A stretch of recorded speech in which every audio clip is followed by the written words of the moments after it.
쉽고 얕게 알려주는 격과사전입니다.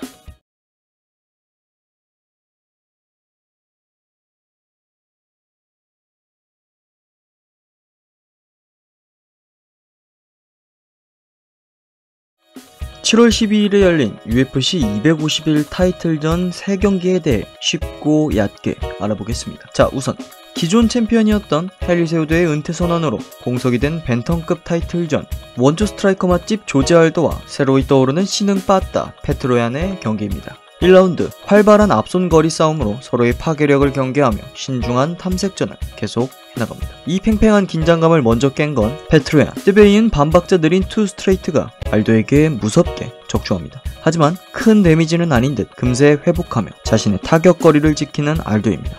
물론 원조 맛집으로서 알도가 자존심이 상했는지 이내 원조 빠따 로우킥을 시도하는 알도. 이에 페트로얀은 한순간에 균형을 잃은 모습을 보이며 넘어지게 되는데 아직 죽지 않은 로우킥의 위력을 엿볼 수 있었습니다. 이후 곧바로 페트로얀은 타격 압박을 시도합니다만 여기서 재밌는 점, 기존 페트로얀은 앞손을 던진 후 상대의 타격에 대한 방어법으로 혹은 인파이팅의 시작 시 고개를 숙이는 더킹을 굉장히 많이 사용하는 점인데, 이것을 노리고 연습해온 듯 얀이 자세를 낮추자마자 곧바로 맞춰잡는 어퍼를 시전하는 알도의 모습을 볼 수 있었습니다. 이에 페트로얀은 킥게임에서는 속수무책으로 압도당하고 복싱게임에서는 어느 정도 수가 읽힌 모습을 보입니다. 그렇게 알도는 얀의 묵직한 한방을 경계하며 다채로운 타격 옵션으로 1라운드를 주도하고 있었는데, 문제는 경기 43초를 남겨두고 알도가 기습 테이크다운을 시도한 것. 타이밍은 좋았지만 마무리 그립이 엉성해 페트로얀이 훌륭히 수비하며 곧바로 상위 포지션에서 파운딩을 시도합니다. 여기서 알도는 큰 위기를 맞게 되는데 신흥 빠따의 묵직한 바디가 알도를 제대로 관통하며 굉장한 고통을 호소하는 알도는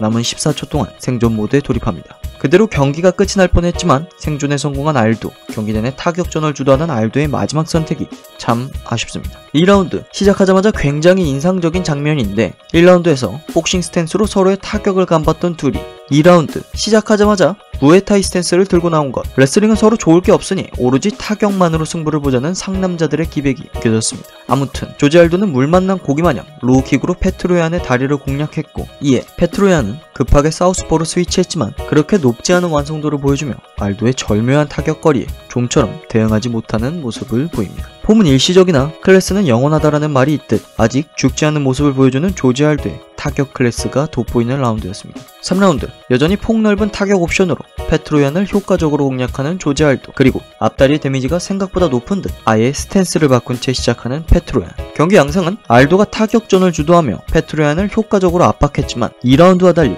알도의 반응이 조금씩 느려지며 절묘한 타격거리가 무뎌지기 시작. 얀의 앞손이 조금씩 알도에게 닿기 시작합니다. 4라운드 조제 알도는 클래스는 영원하지만 폼은 일시적이다라는 것도 굳이 보여주려는 듯 커리어 내내 따라다니던 문제점, 체력의 문제가 생기기 시작합니다. 종전 라운드에서 절묘한 거리를 유지하며 우세하던 타격 공방전이 라운드가 끝나갈수록 타격거리를 포기하고 도망치는 시간이 길어지기 시작합니다. 5라운드 시작하자마자 페트로얀의 원투 반응에 실패한 알도는 크게 데미지를 입고 곧바로 생존 모드에 들어갔지만 결국 챔피언 벨트는 페트로얀에게 돌아왔습니다. 얕은 총평으론 알도에겐 타격폼에 대한 여전함과 3라운드까지만 그 폼이 유지되는 여전함이 공존한 아쉬운 경기였으며, 신흥 빠따 페트로얀은 카디오가 돋보였는데 전혀 지친 기색 없이 마지막 라운드까지 미친 듯한 볼륨의 타격 압박이 돋보였습니다. 다음 경기 바로 위체급 패더급 타이틀전 볼카노프스키 대 할로웨이 경기. 1라운드 서로 링의 중앙을 차지하려는 주도권 싸움에서 압도적인 리치의 우월함을 살린 할로웨이는 제공권을 지배하며 노련하게 볼카노프스키를 공략합니다. 이에 2번이나 다리가 풀린 볼카노프스키지만 그 위기가 길지 않았고 곧바로 회복하는 미친 내구성을 보여줍니다. 2라운드 두 차례의 위기가 왔던 볼카노프스키는 할로웨이의 스트레이트 거리를 파해하지 못하며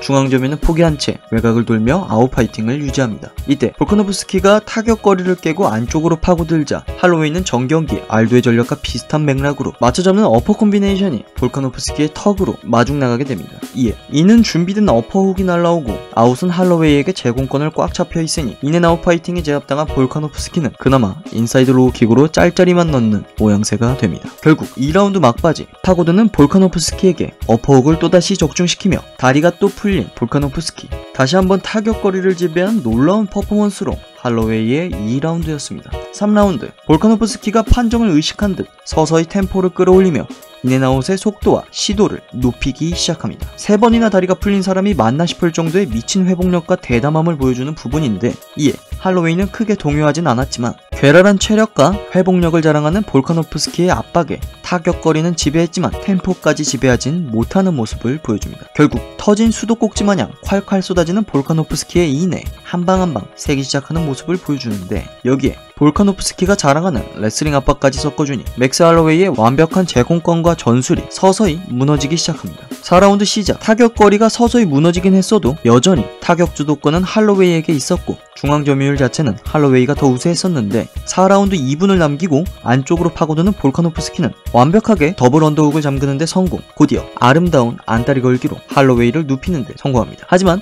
할로웨이는 곧바로 일어나는데 성공하며 볼카노프스키의 이어지는 언더훅 방어마저 해내지만 두 가지의 문제가 생기게 됩니다. 하나, 할로웨이가 볼카노프스키에게 체력이 빨린 것. 둘, 볼카노프스키의 인앤아웃 대처에서 레슬링이라는 옵션이 크게 각인된 것. 결국 볼카노프스키는 인파이트의 선택지가 많아지고 할로웨이는 체력이 적어지고 볼카노프스키의 템포는 빨라지고 할로웨이의 반응은 느려지는 모양새로 4라운드가 종료됩니다. 5라운드, 앞서 말한 모양새가 점점 진해지며 프랭키 에드가가 생각나는 태클로 원거리에서마저 레슬링 게임을 유도하는 볼카노프스키입니다. 그렇게 체력 싸움과 수싸움을 앞선 볼카노프스키는 결국 할로웨이의 제공권을 효과적으로 깨부수는데 성공, 완벽하게 라운드를 지배합니다. 그렇게 경기는 종료, 심판 2대1 판정으로 볼카노프스키가 승리하게 됩니다. 얕은 경기 총평으론 누가 이겨도 이상하지 않은 수준 높은 경기라고 생각하며 3라운드에 대한 판정이 할로웨이 입장에선 아쉬울 수 있다고 생각합니다.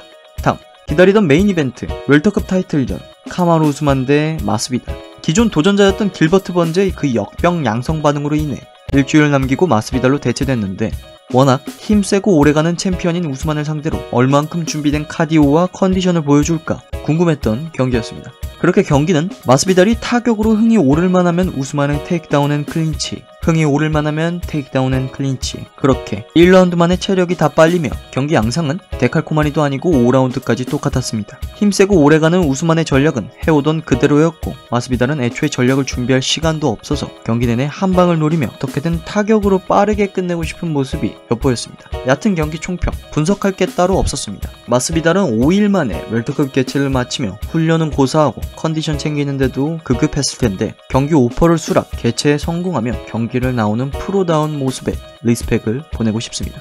오늘은 UFC 251 메인 이벤트에 대해 쉽고 얕게 알아봤습니다. 항상 시청해주시는 시청자분들 그리고 구독자 만분 정말 진심으로 고맙습니다. 그만 알아봅시다.